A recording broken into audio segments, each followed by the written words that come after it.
एक भगवान के परम भक्त थे, नारायण दास उनका नाम था। बहुत ध्यान से सुनना। नारायण दास जी को भी वृंदावन से बहुत प्रेम था, और वृंदावन का प्रेम उन पर ऐसा चढ़ा कि वो गोपी भाव में रहने लगे। और कैसा गोपी भाव? श्रृंगार कर लेते, बिंदी लगा लेते, मांग में सिंदूर भर लेते, बड़े बड़े केश कर लिए थे, पैरों में नूपुर पहनते, हाथों में चूड़ियां पहनते और लहंगा पहन करके और बढ़िया सुंदर श्रृंगार करके किसी के सामने नहीं जाते थे। अपने गोपाल जी उनको तैयार करके, उनका श्रृंगार करके उनका भोग लगा के उनके सामने नाचते थे, अपने ठाकुर जी के आगे, और किसी को नहीं दिखाते थे, बस अपने ठाकुर जी को दर्शन कराते थे। नाचते थे, गाते थे, रिझाते थे, और फिर नाचते नाचते फिर प्रसादी सिद्ध करते, प्रसादी सिद्ध करके फिर राजभोग करा देते, व्यारू करा देते, कलेऊ करा देते, ठाकुर जी के अष्टाम लीला करते, अष्टयाम भोग धराते, लेकिन नृत्य और गायन ये दो सेवा नहीं छोड़ते थे। लेकिन धीरे धीरे वैष्णवों ने उनको देखना, ढूंढना शुरू कर दिया। लोग उनकी कुटिया में जाने लगे, तो वैष्णवों को तो वो बैठने देते थे, बोले आप सब तो ठाकुर जी के समान हो, आपके सामने तो मैं नाच सकता हूं। सब लोग इधर देखो, ध्यान से, आवाज आ रही है हमारी? नृत्य कर रहे थे। नृत्य की ख्याति ऐसी हुई कि एक बार एक बहुत श्रेष्ठ नृत्य करने वाला व्यक्ति आया, और उसको किसी ने कहा कि भाई हमारे यहाँ एक साधु हैं, वो किसी के आगे नृत्य नहीं करते, ठाकुर जी का, एक बार उनके नृत्य देख लो आप। तो बहुत बड़े नृत्य करने वाले ने जब उनका नृत्य देखा तो वो बोला कि महाराज, मैं बड़े बड़े दरबारों में जाकर के नृत्य करता हूं, ऐसा नृत्य मैंने आज तक नहीं देखा। सब लोगों ने कहा, बोले भैया ये ठाकुर जी के लिए नृत्य करते हैं। लेकिन उस नृत्य करने वाले ने किसी बादशाह को खबर करा दी कि वृंदावन में एक महात्मा है, और बोले वो गोपी बनकर के अपने ठाकुर जी के आगे नृत्य करते हैं और गाते हुए नृत्य करते हैं, ऐसा नृत्य मैंने आज तक नहीं देखा। बादशाह के तो मन में आ गई कि मुझे उनका नृत्य देखना है, और प्राचीन काल के राजाओं के मन में आ जाए और वो ना मिले तो वो तो मारने तक आतुर हो जाते थे। उन्होंने अपने सैनिकों को भेज करके कहा कि आपको नृत्य करने के लिए बादशाह ने बुलाया है, या तो चलिए, और अगर आप इनकार करोगे तो आपकी कुटिया जला देंगे, आपके ठाकुर जी छीन लेंगे, और फिर कभी नृत्य करने लायक बचोगे नहीं। ऐसी स्थिति पड़ गई। रोने लगे अपने ठाकुर जी के आगे, बोले नाथ, मेरा नृत्य किसी और को रिझाने के लिए नहीं है, ये मैं कैसी स्थिति में आपने डाल दिया हूं। अगर जाता हूं तो मेरा नृत्य, मैं नृत्य को प्रसाद के रूप में प्रस्तुत करता हूं, वो झूठा हो जाएगा। कोई और अगर उसका आस्वादन करेगा तो वो फिर उच्छिष्ट हो जाएगा, और उच्छिष्ट वस्तु आपको कैसे पधराऊंगा दोबारा। और यदि नहीं जाता हूं तो कुटिया जला देंगे, आपको छीन लेंगे, राजा है, ताकतवर है, उसके आगे मेरी चलेगी नहीं। रात भर रोते रहे अपने ठाकुर जी के आगे। इतने में ठाकुर जी स्वप्न में प्रकट हो गए, और स्वप्न में प्रकट होकर के ठाकुर जी बोले, तुमको वहां नृत्य करने में दिक्कत क्या है? बोले मैं आपके सामने नृत्य करता हूं बस। तो बोले हमको ले चलो, हमें वहां बैठा देना, हमें देखते देखते नाच लेना, राजा को भूल जाना। तब वो कहते हैं, बोले कि महाराज वो स्थान आपके लायक नहीं है, वो राजा है, वो मांस भी खाता है, मदिरा भी पीता है, ना जाने कैसे कैसे उसके आचरण है, उसका स्थान कैसा है, वहां पर नृत्यांगनाएं आती हैं, ना जाने कैसे कैसे वहां पर व्यवहार होते हैं, वहां मैं अपने ठाकुर जी को लेके नहीं जाऊंगा। ये वैष्णव का स्वरूप होता है, वो अपने ठाकुर जी के आगे प्रदर्शन को आगे नहीं करता, वो अपने ठाकुर जी की सेवा के आगे एक बार को बड़े से बड़े उत्सवों का त्याग कर देगा, बड़े से बड़े उपाधियों का त्याग कर देगा, लेकिन अपने ठाकुर जी को ऐसे ही कहीं बेक नहीं देता है। बोले ये तो नहीं चलेगा, आपको लेके तो नहीं जाऊंगा मैं। तब भगवान बोले तो फिर नहीं जाओगे तो ये लोग तुम्हारे कुटिया उजाड़ देंगे। तो फिर वो बोला आप इतना भी नहीं कर सकते, तो फिर काय बात के भगवान। आज तक मैंने आपसे कुछ नहीं मांगा, लेकिन इसका समाधान बताओ मैं कैसे करूं। तब भगवान बोले, देखो तुमने अपनी गली में तुलसी की माला पहनी है और ये तुलसी मेरा ही स्वरूप है, तो तुम मुझे तो नहीं ले जाओगे, लेकिन ये तुलसी माला तो पहन के जाओगे। इनको तुम एक सिंहासन पर पधरा देना और इनको मेरा ही रूप मान करके, मुझे अनुभव करके, मेरा आभास करके तुम वहां नृत्य कर देना। नृत्य भी हो जाएगा, मेरे सन्मुख भी हो जाएगा और तुम्हारा बात भी बनी रहेगी। नारायण दास जी बोले, भगवान पक्का ना ये तुलसी आपका ही? बोले पक्का, 110% मेरा ही स्वरूप है, जाओ। नारायण दास जी गए और राजा के यहाँ जाकर के बोले, महाराज मैंने गले में जो ये माला पहनी है बड़ी तुलसी की, इसके लिए मुझे एक आसन दे दो, मैं इनको पधरा करके फिर नाचूंगा, नहीं तो ये तो विक्षेप डालेंगी। पधरा करके आसन पर और जैसे नृत्य करने लगे, उनके मन में कदापि ये भाव नहीं आया कि ये तुलसी हैं, ये केवल माला हैं। यही सोचने लगे श्याम सुंदर हैं। श्याम सुंदर विचार करके जब घूमने लगे नृत्य करते करते, तो हर घूमने के बाद एक बार देखते, और जब द्रुत गति से घूमने लगे, चक्र लेने लगे, लेते लेते लेते उनको वहां तुलसी नहीं, साक्षात सचल त्रिभंग लली श्याम सुंदर दिखने लगे। आज तक अपनी कुटिया में नृत्य किया था तो कभी ठाकुर जी ऐसे प्रत्यक्ष प्रकट नहीं हुए, लेकिन आज उस दरबार में ठाकुर जी प्रत्यक्ष प्रकट हो गए। क्यों? उनकी भावना से रीझ करके ठाकुर जी प्रकट हो गए, और जैसे ही ठाकुर जी प्रकट हुए, वो चक्र लेते लेते लेते लेते लेते वहीं उन्होंने प्राण त्याग दिए और ठाकुर जी में विलीन हो गए। नारायण दास जी, कहने का अभिप्राय क्या? वृंदावनियों को और वृंदावन भजने वालों को कई बार व्यवहार प्रधान नहीं होता, उनके लिए धर्म प्रधान नहीं है, उनके लिए अर्थ प्रधान नहीं है, उनके लिए काम प्रधान नहीं है, उनके लिए मोक्ष भी प्रधान नहीं है, उनके लिए केवल प्रेम प्रधान है। हमारे आप लोग जाएंगे तो आप क्या कहेंगे, कहां जा रहे हो? बोले बरसाने जा रहे हैं, राधा रानी का दर्शन करने। लेकिन अगर कोर ब्रजवासी से पूछोगे कहां जा रहे हो, बोले बरसानो जा रहे हैं लाडली जी को दर्शन करवे। क्या बोलेंगे? लाडली जी। क्यों? प्रेम प्रधान हो जाता है, वहां पर भगवत तत्व की बात नहीं करते। कोर वृंदावनवासी से पूछोगे, आपसे पूछे कहां जाओ, राधा रमण जी दर्शन करने जा रहे हैं, पर बिल्कुल वृंदावनवासी होगा तो बोलेगो श्री लालजू को दर्शन करवे जा रहे हैं। और एक और बात बताऊं, और ज्यादा उपासक वृंदावन के, वो क्या बोलेंगे? श्री जी को दर्शन करवे जा रहे हैं। श्री जी, हमारे वृंदावन में ठाकुर जी को भी श्री जी बोलते हैं, किशोरी जी को भी श्री जी, ठाकुर जी को भी श्री जी। श्री जी बोलते हैं तो समझो युगल का नाम बोला गया है, अकेली किशोरी जी नहीं है श्री जी। श्री जी माने ठाकुर जी और किशोरी जी दोनों। श्री माने राधा रानी और जी कौन है? बोले लाल जी, श्री जी। वृंदावन में प्रेम प्रधान है, धर्म अर्थ काम और मोक्ष नहीं है।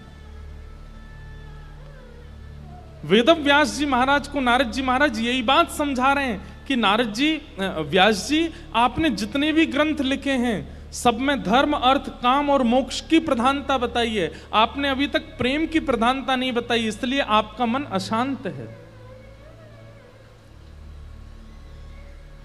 प्रेम की प्रधानता बताओ, प्रेम की प्रधानता करो।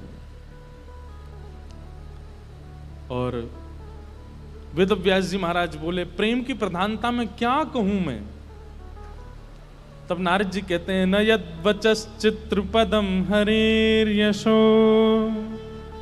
जगत पवित्रम प्रगणित करहिचित् तद्वायुषम तीर्थमुशन्ति मानसा न यत्र हंसा निर्मत्य शिक्षय।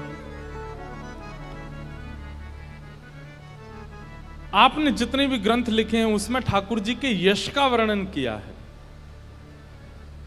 आपने ठाकुर जी के प्रभाव का वर्णन किया है, स्वभाव का नहीं। किसी कन्या के विवाह के लिए उसके परिवार वाले लड़का देखने गए, और लड़का देख करके जब परिवार वाले आते हैं तो कन्या क्या पूछती है, कैसा लगा? तो परिवार वाले क्या बोले, बहुत अच्छा घर है, गाड़ी बहुत अच्छी है उनके पास, वो जॉब करता है, 1 लाख रुपए महीने कमाता है, हाइट भी उसकी अच्छी है, 6 फीट का है, कपड़े भी बहुत अच्छे पहनता है, थोड़ा सांवला है लेकिन वैसे सब कुछ अच्छा है, माँ बहुत अच्छी है, पिताजी। अरे मुझे ये बाह्य बातें क्यों बता रही हो, उसके बारे में बताओ ना, उसका आंतरिक गुण बताओ। बाह्य प्रभाव से प्रभावशाली व्यक्ति ही रीझते हैं, लेकिन प्रेमी व्यक्ति तो स्वभाव से रीझता, उसको प्रभाव की प्रधानता नहीं चाहिए होती है। प्रेम तो स्वभाव से होता है, प्रभाव से नहीं। प्रभाव से आसक्ति होती है और स्वभाव से प्रेम होता है। समझ रहे हैं हमारी बात को? अगर आपको किसी से प्रेम है और कहीं ना कहीं उसका प्रभाव आपको आकर्षित कर रहा है, तो उसको प्रेम नहीं, उसको आकर्षण कहते हैं।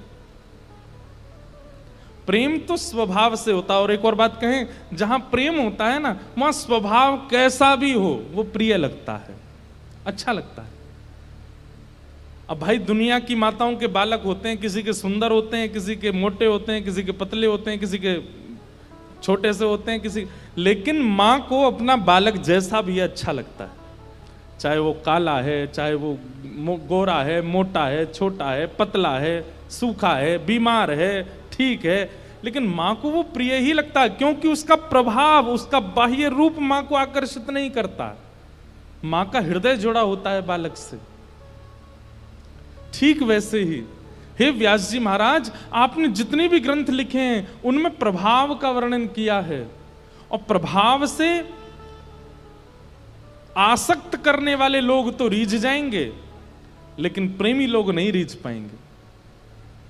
आपने जितने भी ग्रंथ लिखे हैं, इन ग्रंथों को सुन करके, पढ़ करके कामनाओं की पूर्ति करने वाले लोग रीझ जाएंगे, यज्ञ अनुष्ठान करने वाले लोग रीझ जाएंगे, फल की प्राप्ति करने वाले लोग रीझ जाएंगे, लेकिन जिनका जीवन धन केवल प्रेम है वो कैसे रीझेंगे? उनके लिए तो आपको स्वभाव बताना पड़ेगा ठाकुर जी का।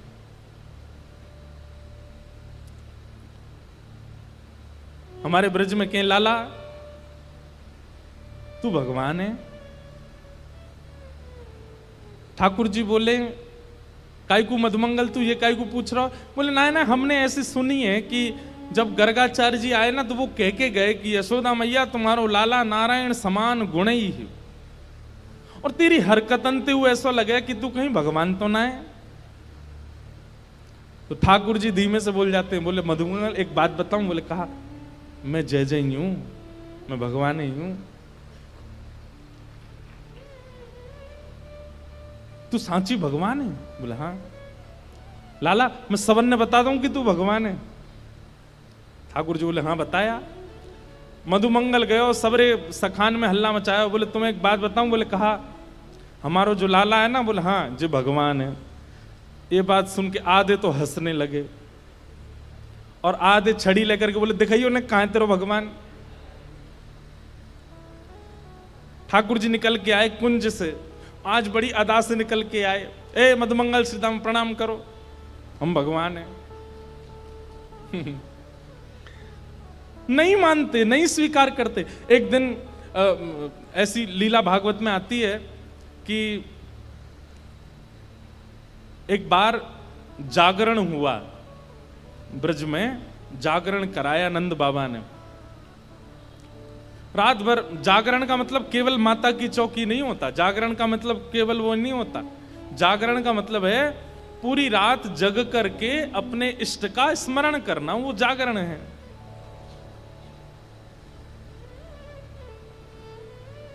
रात भर जागरण चला, तो जागरण के काल में जैसे ही थोड़े ब्रह्म मुहूर्त का समय हुआ, तब घड़ी तो होती नहीं थी, अंदाजा लगाया तो नंद बाबा को लगी कि भाई ब्रह्म मुहूर्त है, क्यों मैं स्नान करवे जाऊं। तो जैसे ही नंद बाबा ने यमुना जी में प्रवेश किया,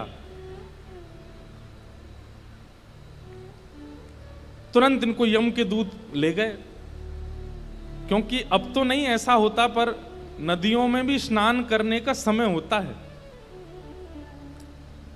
ब्रह्म काल से पहले अगर आप नदी स्नान करते हैं तो वो देवताओं का समय होता है, उस समय देवता स्नान करने आते हैं, उस समय नहीं करना चाहिए।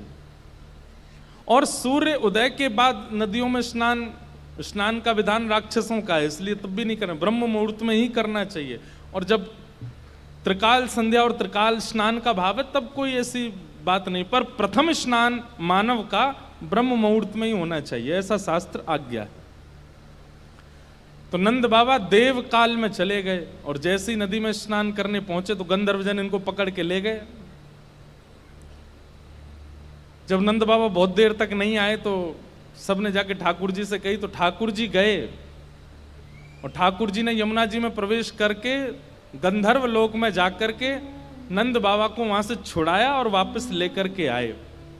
तो जैसे ही नंद बाबा वापस आए तो सब ब्रजवासियों ने घेर लिया, सब लोग इधर देखो। सब ब्रजवासी बोले, बाबा तुम कहां चले गए, रात में गए अब निकल के आए हो। मधुमंगल श्रीदाम बोले, बाबा हमें तो यूं बताओ, इतनी देर तुमने सांस कैसे ली भीतर, तुम चले कहां गए।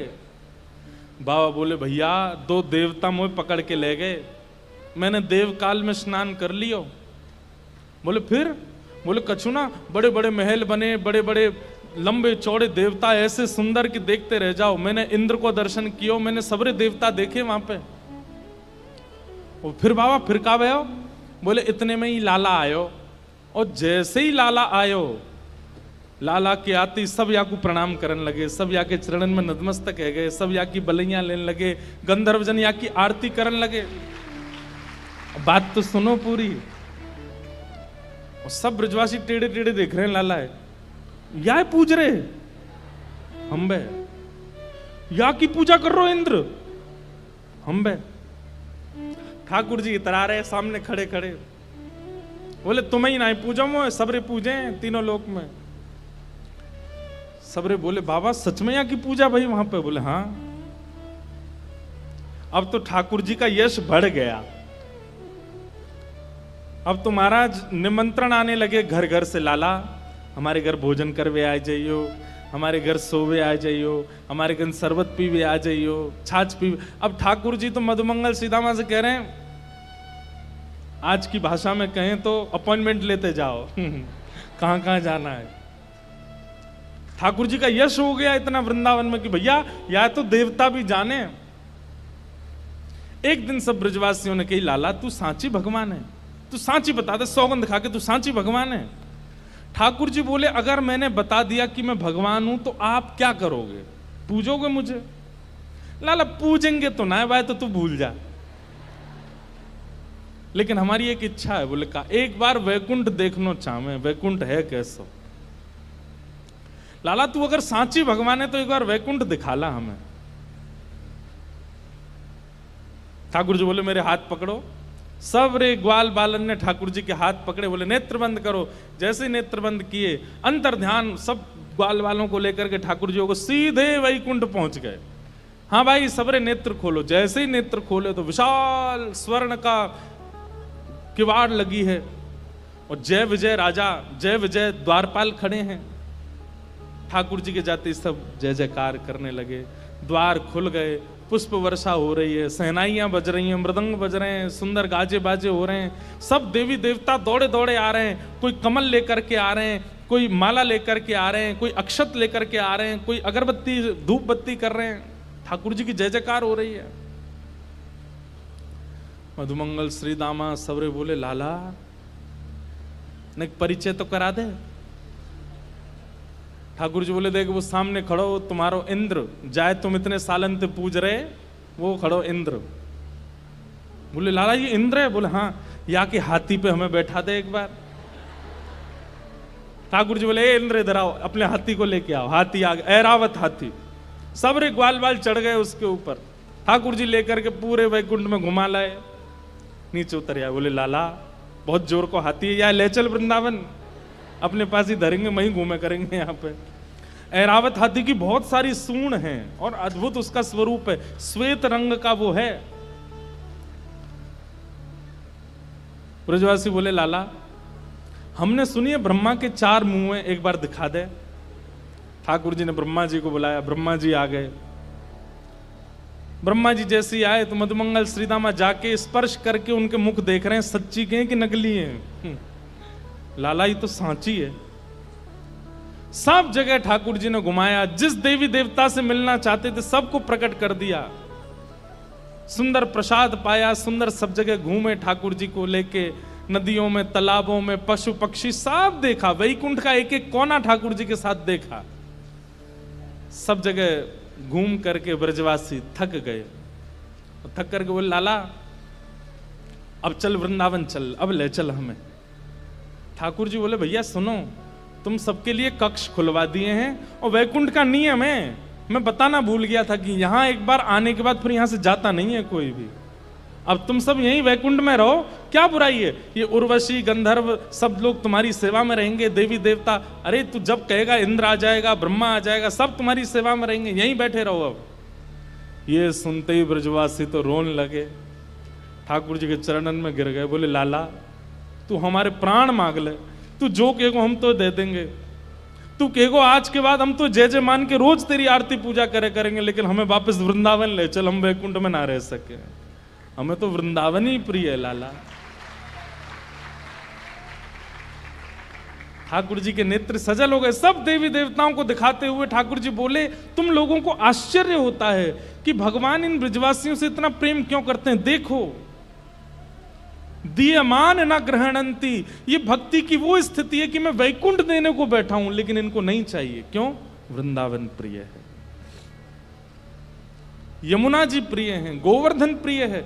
अरे ठाकुर जी ज्यादा दूर नहीं, मथुरा गए थे, 6 किलोमीटर है वृंदावन से, एक भी ब्रजवासी नहीं गया, जबकि प्राण बसते हैं श्री कृष्ण में, अपने प्राण श्री कृष्ण को जाने देंगे लेकिन स्वयं वृंदावन छोड़ करके नहीं जा सकते, इतना प्रेम वृंदावन से ब्रजवासी करते हैं। तभी तो गोपियां गोपी गीत में सबसे पहला शब्द ही यही कहती हैं, जयति तेधिकं जन्मना ब्रजः श्रयतं विहार सस्वगतिः। हमारी एक बात बहुत ध्यान से सुनिएगा, प्रेमी भक्त के 3 प्रेम हैं, जब वो 3 प्रेमों में निपुण हो जाता है ना, जब चौथा प्रेम ठाकुर जी उसको देते हैं। सबसे पहला नाम के प्रति प्रेम, ठाकुर जी का नाम यदि सुन ले तो सुध बुध खो जाए अपने। नाम का मतलब ये नहीं होता कि कहीं कीर्तन चल रहा हो, कथा भी तो नाम है। उल्लासनगर के वसंशा दरबार में कथा हो रही है और आप घर पर बैठ करके आनंद कर रहे हो, ये प्रेमी भक्त के साथ हो ही नहीं सकता, वो विचलित हो जाएगा। मुझसे इतनी दूरी पर, यहां पर कितने वैष्णव, आज हमने तो बोला भी नहीं था कि मैं आज मिलूंगा, फिर भी इतने लोग आए आज, कहां कहां से, 3 घंटा दूर, 2 घंटे दूर, 4 घंटे दूरी से, क्यों? ये नाम के प्रति प्रेम है। आप अपने 100 काम छोड़ देंगे लेकिन ठाकुर जी की लीला कथा नाम नहीं छोड़ सकते। सबसे पहला प्रेम नाम के प्रति, दूसरा प्रेम लीला के प्रति प्रेम, मतलब जैसे ही कोई लीला सुनाई जाती, अभी हमने ये वैकुंठ दर्शन लीला सुनाई, तो ये लीला सुनते ही नेत्र बंद हो गए, वो प्रत्यक्ष दिखने लगा, ठाकुर जी कैसे जा रहे हैं, मधुमंगल ने कैसे हाथ पकड़ा होगा, इंद्र के ऐरावत हाथी पर कैसे बैठे होंगे, और फिर वापस ब्रज जाने के लिए कैसे रोने लगे होंगे सब ब्रजवासी। ये लीला तुरंत मन में स्फुरित होने लग जाए, ये लीला के प्रति प्रेम, नाम के प्रति प्रेम, लीला के प्रति प्रेम और धाम के प्रति प्रेम। कोई कह दे कि मैं वृंदावन जा रहा हूं तो उसके प्रति ऐसी भावना आने लग जाए, कितना सौभाग्यशाली वृंदावन जा रहा है। कोई कह दे कि मैं वृंदावन से आ रहा हूं तो उसके प्रति ये बात होने लग जाए कि इसके मोतियों से आरती उतार लूं, वृंदावन से आया है। ऐसा धाम के प्रति स्नेह, ये 3 प्रेम अगर आपके चित्त में प्रकट हो गए, नाम के प्रति, लीला के प्रति और धाम के प्रति, तो फिर ठाकुर जी चौथा प्रेम स्वयं देते हैं, अपने रूप के प्रति, अपने स्वरूप के प्रति। ठाकुर जी अपना रूप दे देते हैं। फिर रूप के प्रति प्रेम मतलब अपने आप को प्रकट कर देते हैं आपके सामने।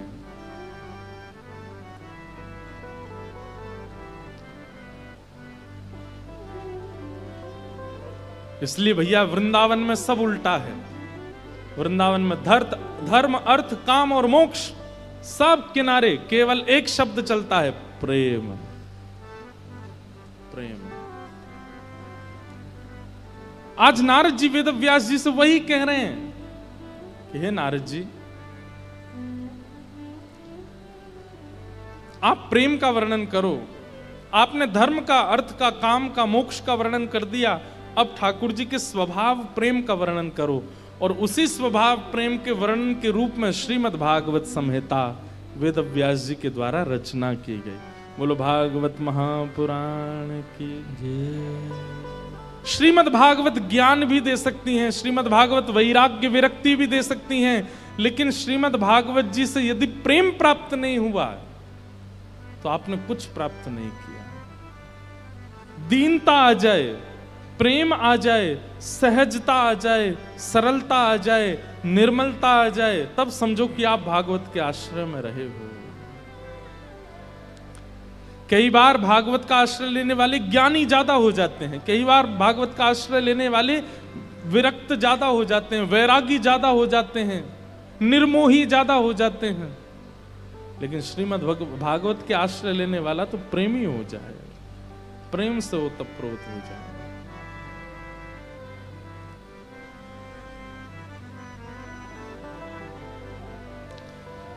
वेद व्यास जी महाराज ने भागवत की रचना की और श्रीमद् भागवत की रचना के बाद मन में विचार किया कि अब ये भागवत की कथा घर घर जन जन तक कैसे पहुंचाऊं। तब अपने पुत्र श्री सुखदेव जी को श्रीमद् भागवत जी का ज्ञान प्रदान किया कि यम प्रव्रजन्तम अनुपेत अपेत कृत्यम द्वैपायनो विरह कातर्या जुहाव पुत्रेति तन्मयतया तर्वोऽभिनेदु तम सर्वभूत हृदयं मुनिमानतोऽस्मि। हमारे वृंदावन में ना, पता नहीं आज वृंदावन ही वृंदावन आ रहा है मन में ज्यादा। हमारे वृंदावन के विषय में गौड़िया वैष्णव संप्रदाय के ग्रंथ में ऐसा वर्णन करते हैं कि वृंदावन विपरीत है। यहां पर ना का मतलब हां है और यहां पे हां का मतलब ना है। और उस विषय में कहते हुए कहते हैं कि ठाकुर जी ने गोपियों को वंशी नाद करके रास में बुलाया और जब गोपियां आ गईं, सब कुछ छोड़ छाड़ के आ गईं, तो ठाकुर जी क्या कहते हैं?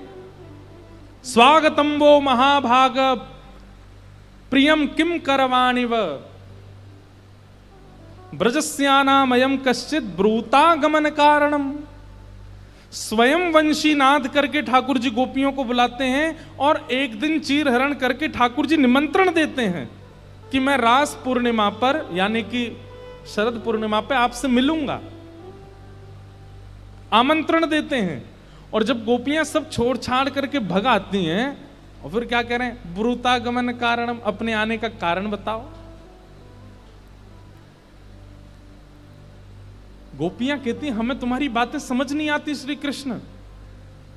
तुम हां बोलते हो तो उसका मतलब ना होता है और ना बोलते हो तो उसका मतलब हां होता है। मतलब हमको बुलाया और आज जब हम आ गए तो कह रहे हो कि अपने आने का कारण बताओ। ओहो, इतनी रात को परपुरुष से मिलना नहीं चाहिए, जाओ जाओ अपने अपने घर को चली जाओ।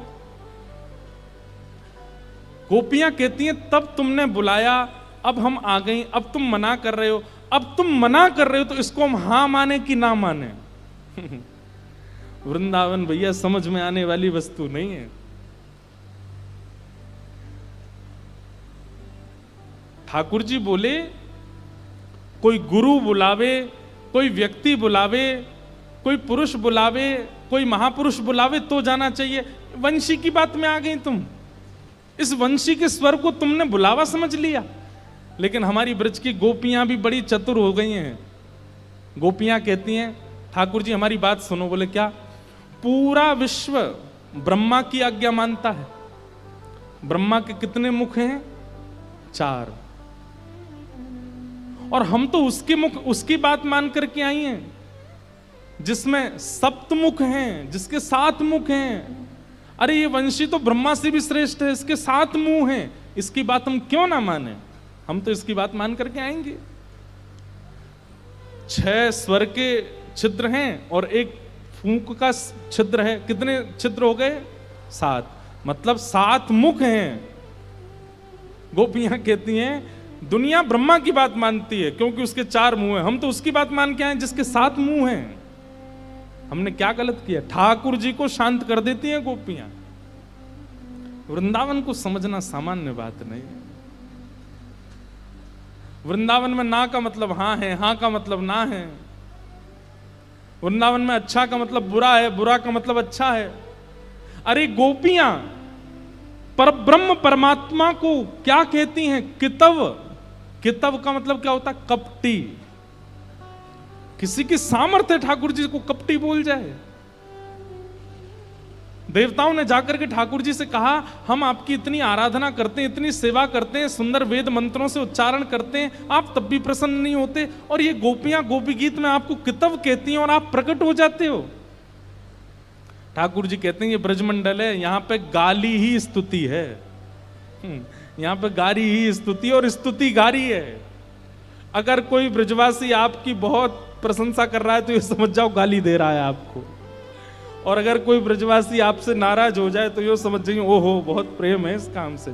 2-4 बात भली बुरी सुना दी, समझ जाओ उसका प्रेम है हमसे। आहा, ये वृंदावन है।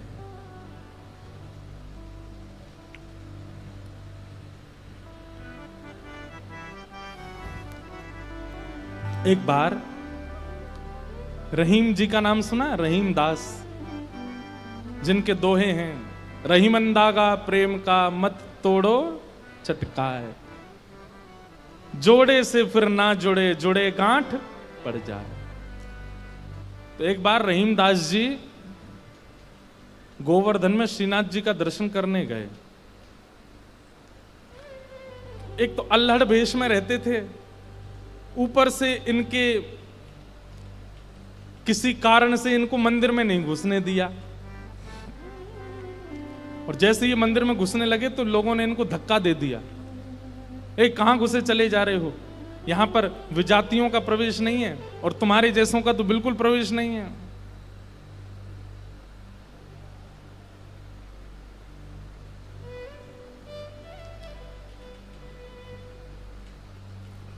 रहीम जी को इतना क्रोध आया, ठाकुर जी को ही सुनाने लगे बाहर बैठ करके।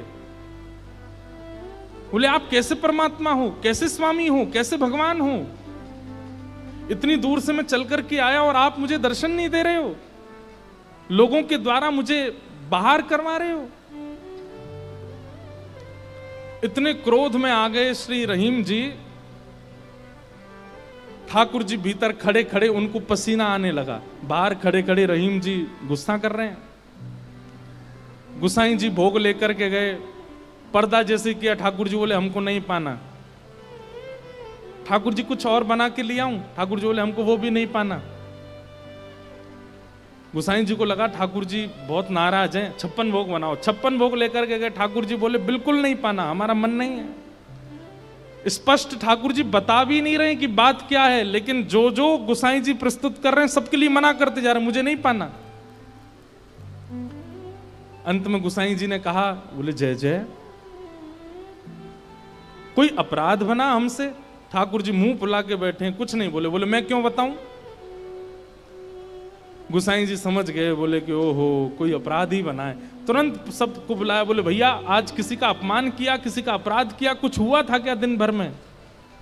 तब द्वारपालों ने बताया, बोले महाराज आज एक आया था, वो विजातीय था, उसके वस्त्र भी अच्छे नहीं थे, वो देखने में भी अजीब सा लगा, हमको लगा मंदिर में जाके उपद्रव करेगा, इसलिए हमने घुसने नहीं दिया, हमने उसको निकाल दिया। गुसाई जी समझ गए, बोले ओहो उसी के लिए ठाकुर जी ऐसे हो रहे हैं। वो निश्चित ही ठाकुर जी का कोई परम भक्त है, और उसको ठाकुर जी, वो ठाकुर जी का दर्शन करने नहीं आया था, ठाकुर जी ने उसको देखने के लिए बुलाया था, ठाकुर जी देखना चाहते थे, और तुमने उसको यहां से बाहर कर दिया। अब एक काम करो। बोले क्या? सुंदर प्रसाद बनाओ, प्रसाद बना करके सिद्ध करके, वो यहीं कहीं बैठे होंगे, ज्यादा दूर गए नहीं होंगे, उनको लेके आओ। मंदिर में प्रसाद सिद्ध हो रहा था रहीम जी को प्रसन्न करने के लिए, लेकिन ठाकुर जी इतने व्याकुल हो गए, बोले अभी तो चूल्हा जलाएंगे, कढ़ाई धरेंगे, तब कुछ बनाएंगे, तब तक रहीम जी वृंदावन पहुंच जाएंगे। इतने में ठाकुर जी ने क्या किया, ठाकुर जी के सामने जो सोने की थाल में प्रसाद रखा था, ठाकुर जी ने वो थाल उठाया बड़ा सा और अपने कंधे पर रखा, खुद ही चले गए, स्वयं ही चले गए।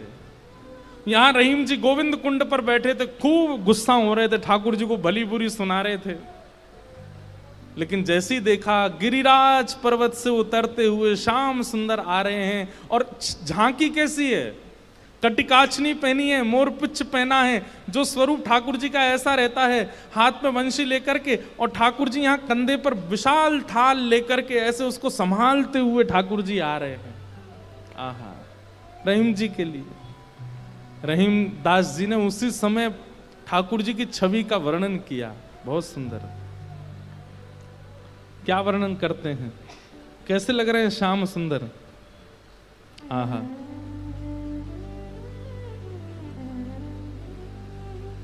काछे काछिन कलित मुरली कर, पीत पिछोरी साल की, बंक तिलक के सर को कीन्हो, दुति मानो विदुबाल की, ओ छवि आवन मोहन लाल की, छवि आवन मोहन लाल की, छवि आवन मोहन लाल की, छवि आवन मोहन लाल की। हाँ, काछे काछ निकलित मुरली कर, पीत पिछोरी साल की, बंक तिलक के सर को कीन्हो, दुति मानो विदुबाल की, ओ छवि आवन मोहन। अरे मोह कोई वेद ध्वनि ब्रज में सुनावे तो मेरे कान इतने रीझे ना आए, लेकिन कोई प्रेम आसक्त है करके मुंह को घोरी घोरी गारी सुनावे, सो मैं तो वह के सामने प्रकट है जाऊं। वाह, ओ छवि आवन मोहन लाल की, छवि आवन मोहन लाल। और थाल सामने रख करके ठाकुर जी वहां से अंतर ध्यान हो गए, लेकिन रहीम दास जी की स्थिति ऐसी, वो तो उसी छवि में छके हुए बैठे हैं, थाल सामने रखा है। इतने में गुसाई जी अपने असंख्य सेवकों के साथ खूब सारा प्रसाद बना करके लाए। रहीम जी के पास जैसे ही पहुंचे तो देखें यहाँ तो पहले से ही थाल रखी, और ये वो थाल है जो श्री जी बाबा की है, श्रीनाथ जी की है। नेत्र बंद हैं और एक कोई सामग्री लेकर के प्रेम से रहीम जी पा रहे हैं। गुसाई जी बोले, रहीम जी ये थाल आपके पास आई कैसे? आहा, बिसरत नाही सखी मोमन सो, चितवन बैन विशाल की। बैन मतलब, बैन कहीं कहीं ये अधर का जो अंतिम छोड़ होता है इसको बैन कहते हैं। ठाकुर जी के ये कैसे बोले, इतने मधुर हैं कि जब ये ठाकुर जी मुस्काते हैं ना तो वो जो अंतिम छोड़ है वो इतना प्रिय लगता है ठाकुर जी के मुखमंडल का कि वो मेरे नेत्रों से जा नहीं रहा है। विसरत नाही सखी मोमन सो, चितवन बैन विशाल की। नीकी हसन अधर सधरन छवि, छवि सुमन गुलाब की। ओ छवि आवन मोहन लाल की, छवि आवन मोहन लाल की। और जल सो डार दियो पुत्रिन पे डोलन मुक्ता माल की। जल सो डार दियो पुत्रिन पे डोलन मुक्ता माल।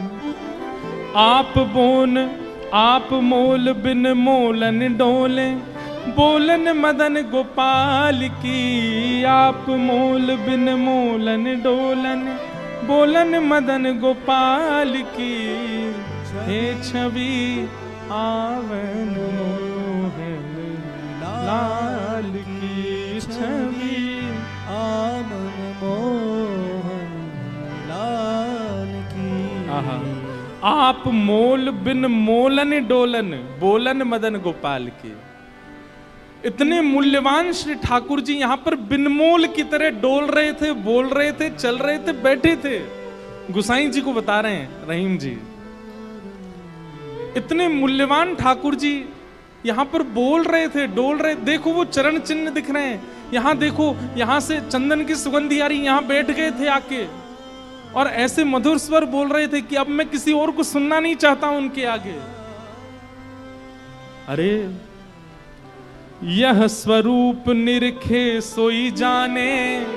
अरे जिसने वो स्वरूप देखा होगा, यह स्वरूप निरखे सोई जाने, यही रहीम के हाल की। यह स्वरूप निरखे सोई जाने, यही रहीम के हाल की। ओ छवि आवन मोहन लाल की। छवि आवन लाल की। वहां रहीम जी के नेत्र सजल हैं और यहां गुसाई जी के सुनते सुनते नेत्र सजल हो गए। वाह ठाकुर जी, आपकी लीला। यहां हम इतनी सामग्री सिद्ध कर रहे थे रसोई में, लेकिन आपसे इतनी प्रतीक्षा भी नहीं हुई, आप अपनी थाल लेकर के आ गए और ऐसी लीला करके गए रहीम दास जी के पास आकर के। ऐसे हमारे ठाकुर जी। वृंदावन धर्म, अर्थ, काम और मोक्ष सबसे परे है। वृंदावन के लिए तो केवल प्रेम जागृत हो जाए चित्त में, अत्यंत प्रेमी हो जाओ आप, और वो प्रेम ऐसा छकेगा। आप प्रेमी हो गए, इसका प्रमाण क्या है? अरे श्याम वर्ण की कोई वस्तु कहीं दिख जाएगी, ऐसा लगने लगेगा ये कितने सौभाग्यशाली कि इनका श्याम वर्ण है, कृष्ण ने अपना वर्ण दे दिया है। किसी में दोष नहीं दिखेगा, सब में गुण दिखने लग जाएगा। मौन रहने का मन करने लगेगा। जब जब कृष्ण नाम ध्वनि होगी, ताल कैसी, स्वर कैसा, राग कैसा, उस पर ध्यान नहीं जाएगा, बस नृत्य करने का मन करेगा। वाणी गदगद हो जाएगी, सुनते सुनते कथा नेत्र सजल हो जाएंगे। प्रेम के बड़े लक्षण हैं, वो सब लक्षण धीरे धीरे प्रकट होने लग जाएंगे। बस वो प्रकट होने लग जाएं, फिर उसके बाद कहीं और मत रहिए, फिर तो वृंदावन आ जाइए, क्योंकि और कहीं रहेंगे तो पागल घोषित कर दिए जाओगे। केवल वृंदावन स्वीकार करेगा फिर। हो छवि आवन मोहन लाल की। छवि आवन मोहन लाल की। वेद व्यास जी महाराज ने भागवत जी की रचना की और विचार किया कि घर घर में जन जन तक कैसे पहुंचाऊं। तब अपने पुत्र सुखदेव का स्मरण आया, जो जन्म लेते ही वन में चले गए थे। उन श्री शुकाचार्य जी को बुला करके वेद व्यास जी महाराज ने ये भागवत जी का सार उन्हें बताया। पहले हम विस्तार से बता चुके हैं कई बार कि सुखदेव जी कहां थे, कैसे आए, आदि आदि। और अब यहां से महाभारत का प्रसंग प्रारंभ होता है। यदा मृधे कौरव संजयानाम वीरेस्वथो वीर गतिम गतेषु ब्रकोदरा विग्ध गदा विमर्श भृगुनूरुदंडे धृतराष्ट्र पुत्रे। महाभारत की कथा क्यों सुनाई गई? बोले सुखदेव जी को जब वेद व्यास जी ने भागवत का सार दिया तो उन्हीं सुखदेव जी ने यही भागवत की कथा परीक्षित को सुनाई। तब प्रश्न किया, महाराज जी परीक्षित कौन है? तो परीक्षित की कथा के उदय के लिए महाभारत का थोड़ा अंश सुनाना पड़ेगा, और यहां महाभारत का थोड़ा अंश कहा गया। अब मेरे स्थिति ऐसी है कि अभी मुझे गंभीर भाव में जाने का मन हो नहीं रहा है। वृंदावन के भाव ऐसे चल रहे हैं मन में, और यहाँ गंभीर भाव की अब कथा है। और उसके पीछे कारण ये है कि अभी हम पिछले 7 दिन इतना वृंदावन का रस बोल करके आए हैं, लीलाएं बोल के आए हैं कि उसमें अचानक प्रवेश करने में मैं बच रहा हूं, इसलिए बार बार घूम के वृंदावन की कोई बात बोल रहा हूं। लेकिन कथाक्रम है, उसको पूरा करना है। महाभारत युद्ध अपने अंत, हम इसमें भी वृंदावन को प्रकट कर देंगे। सुनो, महाभारत का युद्ध अपने अंतिम स्थिति पर चल रहा था। दुर्योधन और भीम के बीच में युद्ध हो रहा था। तभी ठाकुर जी की आज्ञा से भीम ने दुर्योधन की जंघा पर प्रहार किया और जंघा टूट गई दुर्योधन की। महाभारत का युद्ध पांडव जीत गए। लेकिन दुर्योधन मरा नहीं है, अभी जांग टूटी थी उसकी, खड़े रहने लायक नहीं बचा था। बदले की भावना उसके चित्त में प्रकट होने लगी और मन में विचार करने लगा कि मैं युद्ध में तो नहीं मार पाया, लेकिन मरते मरते पांडवों के साथ ऐसा तो कुछ कर जाऊं कि ये भी राज्य गद्दी पर ना बैठ पाए। बंधुओं, एक बात हमारी बहुत ध्यान से सुनो, इधर देखो सब लोग। इस प्रकार की भावना यदि कभी मन में आती है बैठे बैठे लेटे लेटे कि मुझे नहीं मिला तो उसको भी नहीं मिलना चाहिए,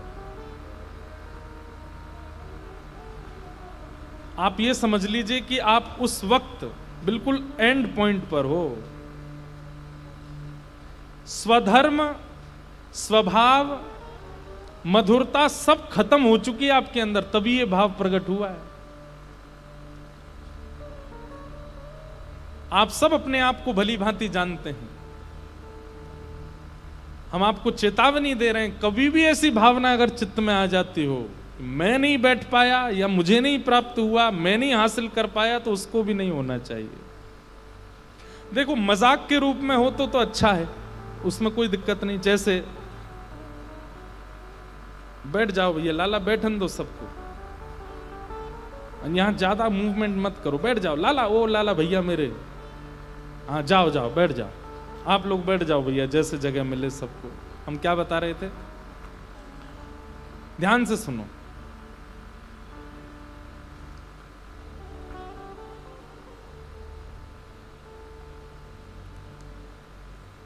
कोविड आया था ना, जब लॉकडाउन लग गया था सब जगह, इतने घबरा गए सब लोग। उस समय हमारे कई परिकर के लोग हमारे पास ही रुक गए, वृंदावन में फंस गए बेचारे, कैसे जाएं अपने घर। तो हमारा रोज का नियम था, सुबह उठ करके सब लोग एक दूसरे से गले मिलते थे, जबकि होता था कीप डिस्टेंस। हमारे पिताजी बोले, भाई तुम लोग क्या करते हो, रोज सब लोग गले क्यों मिलते हो? मैंने कहा, अकेले हॉस्पिटल गए तो मन कैसे लगेगा, सब जाएंगे, अगर कुछ हो जाए तो सब जाने चाहिए। अगर इस प्रकार की भावना से होता है कि भाई मुझे अगर पीड़ा हुई तो मैं अकेला क्यों भोगूं, तू भी भोग, मित्रता में, प्रेम में या ऐसे मजाक में अगर ये भाव आते तो उसमें दोष नहीं है। लेकिन कहीं ना कहीं ईर्ष्या भाव से चिंतन ऐसा बनता है कि मेरा नहीं तो किसी का नहीं। पाप का प्रारंभ उसी समय हो जाएगा। अगर उस समय आपने उस भाव को नहीं रोका, नहीं नष्ट किया, तो आप राक्षस की साक्षात प्रतिमूर्ति बन जाओगे। दुर्योधन के अंदर सारे अवगुण आ चुके हैं, लेकिन आज जो अवगुण प्रकट हुआ है, इसने दुर्योधन का सर्वनाश कर दिया। आज तक दुर्योधन ने बहुत सारे पाप किए, लेकिन फिर भी उसके इतने पुण्य तो थे कि श्री कृष्ण को रोज देखता था। वो रोज सामने अर्जुन के रथ पर साक्षात श्री कृष्ण उसको दिखते थे। इतने पुण्य तो थे, जबकि उसके अंदर बहुत दोष हैं, उसके अंदर बहुत अवगुण हैं, लेकिन फिर भी श्री कृष्ण का दर्शन रोज होता था। लेकिन आज उसके अंदर जो भाव प्रकट हुआ क्या, कि अगर हस्तिनापुर की गद्दी पर मैं नहीं बैठ पाया तो ये पांडव भी नहीं बैठने चाहिए, इनको सोते हुए मार दो। इस स्थिति के बाद तो कृष्ण का दर्शन सुलभ भी नहीं हुआ दुर्योधन को। मतलब ये महापाप की स्थिति है, मेरा नहीं तो किसी का नहीं। और ये स्वभाव कई बार युवाओं में आ जाता है। भले ही वो लोग इसके लिए प्रयास नहीं करते कि मैं ऐसा कुछ करूं कि उसको ना मिले, लेकिन सोचते रहते हैं मन में, हे भगवान मुझे तो नहीं, इसको भी नहीं मिले, इसको भी नहीं मिले, इसको भी नहीं मिले, इसका भी ना हो। ये महापाप की स्थिति है।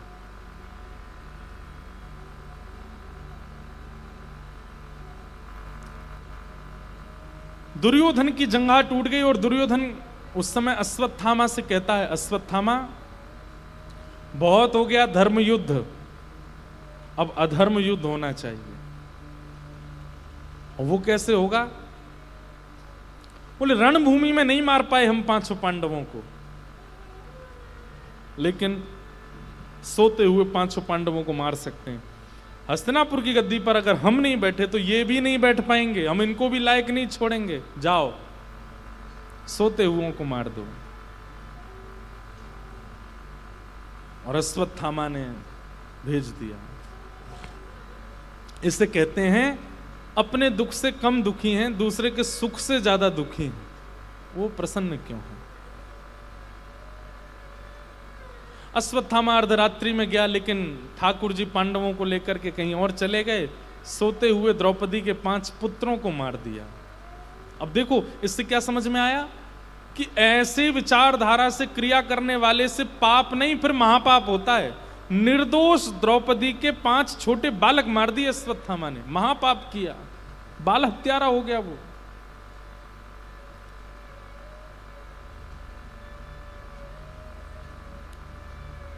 प्रातःकाल का समय हुआ, पांडवों को पता चला कि द्रौपदी के 5 पुत्र मारे गए। अर्जुन ने प्रतिज्ञा ले ली कि मैं जीवित नहीं छोड़ूंगा जिसने ये किया है। ठाकुर जी बोले, अर्जुन इतनी शीघ्रता में निर्णय मत ले, नहीं तो तुझ में दुर्योधन में अंतर क्या है। लेकिन क्रोध में जब व्यक्ति आता है तब वो धैर्य भूल जाता है, विचार नहीं करता कि मैं क्या बोल रहा हूं, क्या कह रहा हूं, क्या करने वाला हूं। हमारा सबसे बड़ा शत्रु कौन है? क्रोध। क्योंकि गुरुजनों के सन्निधि में रह के कथाएं सुन के हमने जितना सुधारा अपने आप को, सब बिगड़ जाता है क्रोध के समय पर। आप इसको ऐसा ही मानो, ट्यूशन भी पढ़ा था, स्कूल भी गए थे, एक्स्ट्रा क्लासेस भी ज्वाइन की थी, पर एग्जामिनेशन पेपर आते ही सब भूल गए। क्रोध क्या है और क्रोध की स्थिति क्या है? ये कथाएं सुनने का, कीर्तन करने का, नाम जप करने का, तिलक लगाने का, कंठी मालाएं पहनने का, एकादशी व्रत करने का, इन सब की परीक्षा है। वो स्थिति ऐसी जानबूझ के बनवाते हैं ठाकुर जी कि आपको क्रोध आए और आप कोई गलत निर्णय लो, ताकि आपको पता चले कि आपके द्वारा किए गए क्रियाएं कितनी फलीभूत हुई हैं। इसलिए क्रोध में अपने आप को संभाल लिया कीजिए। क्रोध आना बुरी बात नहीं है, सबको आता है, हमें भी आता है। पर क्रोध में एक चीज हमने पिछले 9 साल में कथा करते करते एक चीज हमने सीख ली, क्रोध में मौन हो जाना। जब क्रोध आता है तो मौन हो जाना। और क्रोध में दूसरी चीज होती है स्वीकार कर लेना, जो है ठीक है, विवाद ना करना। और बाकी परिस्थिति के अनुसार होता है।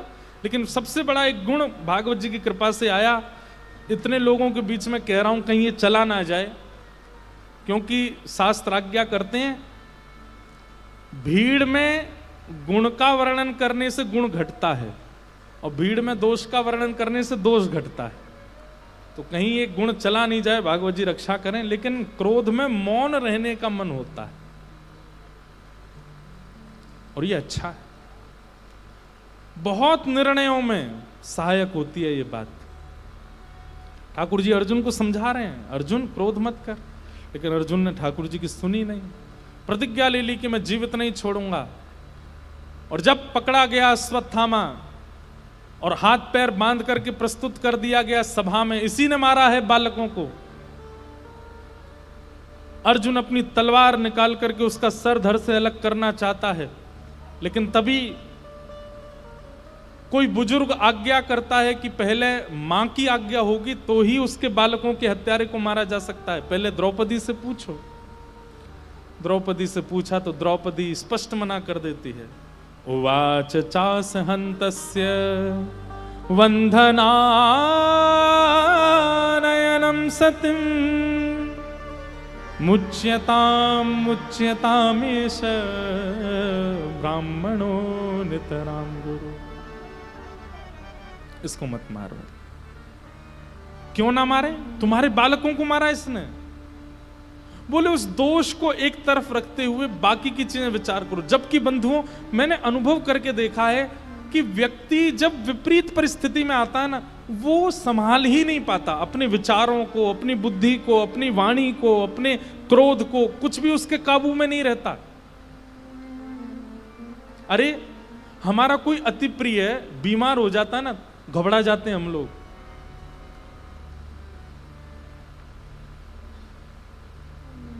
उस समय पता चलता है कि आपका सत्संग कितना फला आपको।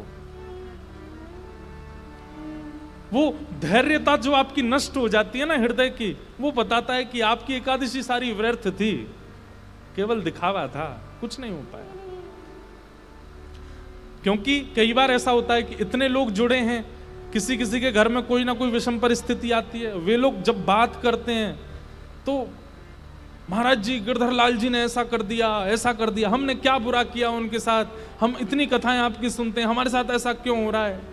उस समय तो हम कोई ज्ञान नहीं दे सकते, लेकिन मंच पर हम बोल सकते हैं कि इतना धैर्य आपका टूटना, ये बताता है कि आपका कथा का और एकादशी व्रत आदि नियमों का कोई फल नहीं मिला। ये धैर्य कहां चला गया? द्रौपदी को देखिए, ठाकुर जी क्यों रीझ गए द्रौपदी से। उसके 5 बालक मरे पड़े हैं सामने, और वो द्रौपदी क्या कह रही है? इसको मत मारो। क्यों? हमारे गुरु का बेटा है, और गुरुपुत्र गुरु समान होता है। आत्मा वही जायते पुत्र अर्जुन। विचार करो, जिन्होंने धनुष उठाना सिखाया, बाण रखना सिखाया, चलाना सिखाया, वो गुरु जिनकी वजह से तुम गांडीव धनुषधारी अर्जुन कहलाते हो, उनका पुत्र है वो। उसको मत मारो। दूसरी बात द्रौपदी कहती है, ये भी किसी मां का बेटा है। और रही बात, इनकी मां विधवा है, उनके पति नहीं है। हमारे गुरु मारे जा चुके हैं युद्ध में, मां विधवा, एक पुत्र है बस, और इसको भी मार दोगे तो वो अकेली नारी। मेरा कष्ट मुझे दिख रहा है, मेरे 5 बालक मरे, पर मुझे संभालने के लिए 5 पति हैं। इनके पुत्र को तुम मार दोगे, इसको मार दोगे, इनकी मां को कौन संभालेगा? उनके पति भी नहीं है और बेटा भी नहीं है। मेरी हाथ जोड़ के प्रार्थना, इसको मत मारो। ठाकुर जी उस समय इतने गदगद हो गए, इतने प्रसन्न हो गए, प्रेमाश्रु, ठाकुर जी के नेत्र लाल पड़ गए और धीमे धीमे अश्रु गिरने लगे ठाकुर जी के नेत्रों से। बोले गीता सुनाई अर्जुन को, लेकिन फली द्रौपदी को है। आज इसका निर्णय देखो। भगवान ने भरी सभा में द्रौपदी को हृदय से लगाया। बंधुओं, अनुकूल परिस्थिति में आप क्या निर्णय लेते हो, क्या खाते हो, क्या पीते हो, कहां बैठते हो, क्या एक प्रकार से ये समझो ये चीटिंग है। बहुत ध्यान से समझिएगा। आप जैसा चाहते हो खा रहे हो, जहां चाहते हो बैठते हो, जहां चाहते हो घूमते हो, जैसे चाहे हो सोते हो, जिससे चाहो मिलते हो। ये एक प्रकार से मानो कि क्लास टीचर की सिर उस तरफ घूमा हुआ और आप चीटिंग कर करके पूरा क्वेश्चन हल कर रहे हो, लेकिन जैसे क्लास टीचर आपकी ओर देखेगा, पेन हिल नहीं पाएगा आगे। जब प्रतिकूल आती हैं परिस्थितियां, तब समझो ठाकुर जी आगे चेयर लगा के बिल्कुल आंख में आंख गाड़ के देख रहे हैं। बोल अब कर, अब क्या करेगा। और उस समय भी यदि कोई व्यक्ति अपने उस जीवन रूपी प्रश्न पत्र का हल करता है, ठाकुर जी उठ करके हृदय से लगा लेते हैं। आज द्रौपदी ने वो करके दिखाया। इस परिस्थिति को भगवान ना करे, जीवन में कोई मां अनुभव करे कि उसके संतान उसके नेत्रों के आगे ना रहे। क्या पीड़ा होती है मां को, ये मां जानती है। लेकिन उस परिस्थिति में एक मां अपना धैर्य नहीं खो रही है। ठाकुर जी ने हृदय से लगाया द्रौपदी को, और द्रौपदी को एक नया नाम दे दिया। बोले द्रौपदी, विश्व मुझे कृष्ण कहती है, और कृष्ण कह करके विश्व का कल्याण होता है।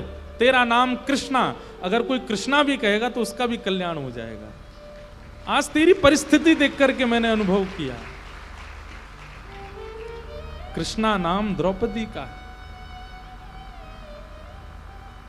निरीक्ष कृष्णाप कृतम गुरु सुतम बामस्व भावा कृपया न नाम च। कृष्णा नाम है द्रौपदी का।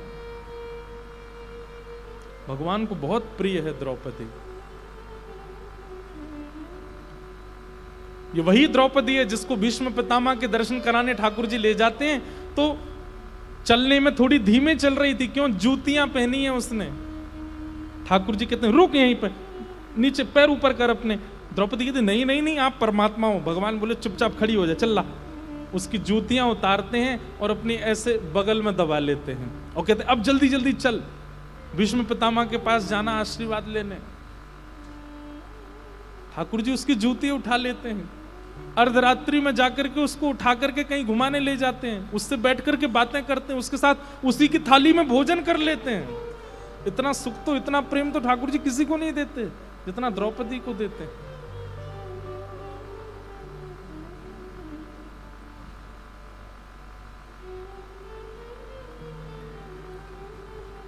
जब बालक समतल भूमि पर चलना सीख जाता है ना, तो मां उसको फिर सीढ़ियों पे लेके जाती है, अब इस पे चढ़ के दिखा।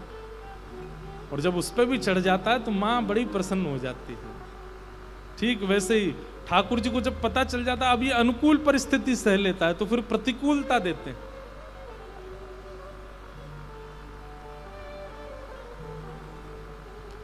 नाम का आश्रय प्रधान लिया होगा, कथाएं खूब भाव से श्रवण की होंगी, जीवन में उतारी होंगी, तो प्रतिकूलताएं कुछ नहीं बिगाड़ पाएंगी आपका।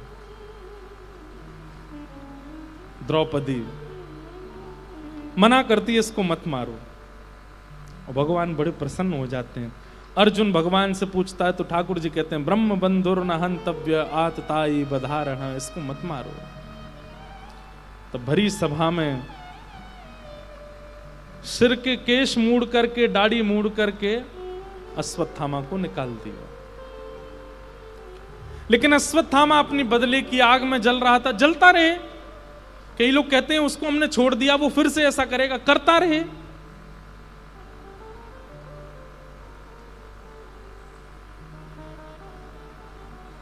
अश्वत्थामा ने किया।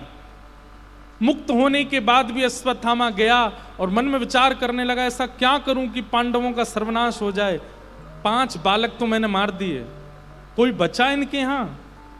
तब पता चलता है अरे उत्तरा गर्भवती है, अर्जुन की बहू, पुत्र वधू अभी गर्भवती है। अगर उसके बालक को मैं मार दूं तो इनके वंश में कोई नहीं बचेगा।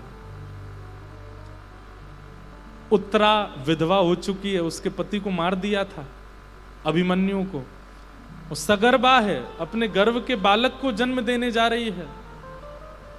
और तभी अश्वत्थामा ब्रह्मास्त्र छोड़ देता है उत्तरा के गर्भ के बालक को मारने के लिए। और यहां स्थिति है कि ठाकुर जी पांडवों को व्यवस्थित करके द्वारिका जा रहे थे, तभी उत्तरा को ब्रह्मास्त्र आता दिखाई दिया। दौड़ी दौड़ी ठाकुर जी के चरणों में गई। पाहि पाहि महायोगिन देव देव जगतपते, नान्यम तद्भयम पश्ये यत्र मृत्यु परस्पर। दोनों भुजा उठा करके ठाकुर जी को पुकारा, नाथ मुझे बचाओ, और मैं भले ही मर जाऊं लेकिन मेरे गर्भ के बालक को बचाइए। लाज रखो गिरधारी, मोरी लाज रखो गिरधारी। एक बात कहें बंधुओं, मैं हर कथा में मना करता हूं ठाकुर जी शिकायत मत किया करो, जो मिले सह लिया करो। लेकिन कभी कभी ऐसा हो जाता है जीवन कि सहते सहते सहते भी आप थक जाते हो, अब क्या करें। तब सूरदास जी का ये पद ठाकुर जी के आगे गा दिया करो।